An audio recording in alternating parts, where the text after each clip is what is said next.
Hello everyone. I've been getting some fantastic emails and lovely messages from all of you, and I'm really grateful for that because it not only encourages me to keep going with what I'm doing, it gives me feedback about what I can improve and what you like to hear about and what more I can write about. So please keep them coming. And I've had a really interesting question from one woman called Alia. I hope I've pronounced that correctly. And I thought it was a really good question, so I thought I would answer her directly. And now she's a survivor of domestic violence, and thankfully she is turning her life around, which is great. But she said she still struggles to forgive the man who abused her. And she asked me, how did I forgive? And I thought that's a really good question. It's a complicated one because when you're in an abusive relationship, you really go numb. You have no feeling, no emotion. I suppose it's sort of a protective mechanism. You just can't feel, because if you do, it's just incredibly painful. You go into denial about what is really happening as a survival, I think. You also mistrust your gut. You can't have emotions. They're no use to you, because when you do have a sense that something's wrong and your gut is screaming at you, you get gaslighted. You get told you're crazy, you're wrong in thinking that way. So you just suppress all your emotions and you numb them.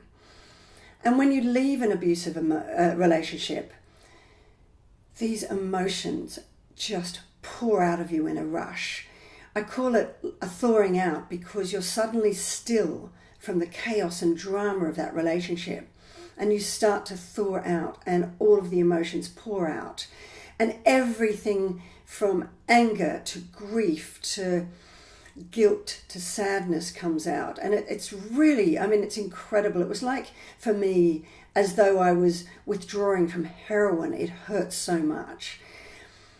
Anyway, so I was angry for a while about what happened to me and at the abuse I suffered, and for the fact my ex almost killed me. The fear I felt that day when that happened was incredible. So yes, I felt anger. Nobody deserves that sort of violence against them. But I also started to realize that I had to forgive. And the first thing I had to do was to forgive myself. I blamed myself. Why did I stay when nobody else would? Why did I stay and accept the abuse and go back even after he tried to kill me? So I had to forgive myself. I wasn't to blame. But there was more forgiveness that I had to find in order to heal. And one of those was forgiving my parents. I grew up in a very happy home, a wonderful childhood. I had a very privileged life. But somehow some of my emotional needs weren't met as a child because I was left with a deep-seated sense of a low self-esteem and lack of self-worth. And that, in a sense, was what my violent ex honed in on me as a weakness, and he saw me as somebody that he could manipulate and exploit, someone that would tolerate abuse when somebody more secure wouldn't. And I had to realize that, they were only a product of what they'd learnt and had been passed down to them, and then they did their best they could at the time and passed down some incredibly wonderful, positive things to me.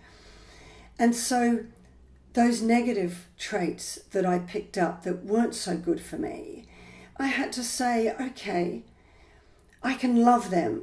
I didn't like those bits about what I inherited, and I could separate the two, forgive and move on.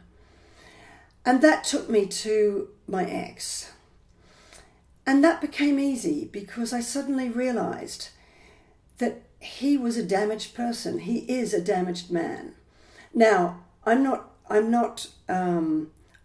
I'm saying here is I had to separate his unacceptable actions that I could still stay angry about. I had every right to stay angry at him for the abuse. But if I separated his unacceptable actions with the damaged man, I could see that, the cycle of violence and the cycle of abuse is something that is passed down from generation to generation. And he also had some level of damage that was passed down to him from whatever happened to him in his childhood. So I could forgive him for that. And I also had to realize that if I stayed bitter and if I stayed angry, then I was going to remained tied to him for the rest of my life. I was still going to be his victim. And I was still, in a sense, myself going to pass that cycle of violence down to the next generation, to my children.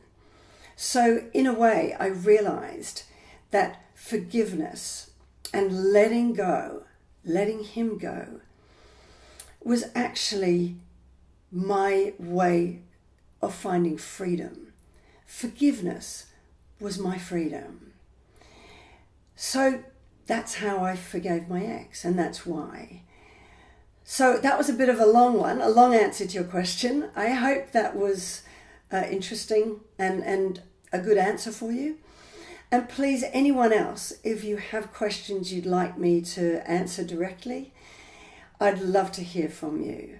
So forgive and find your way to freedom. I'll see you in the next video.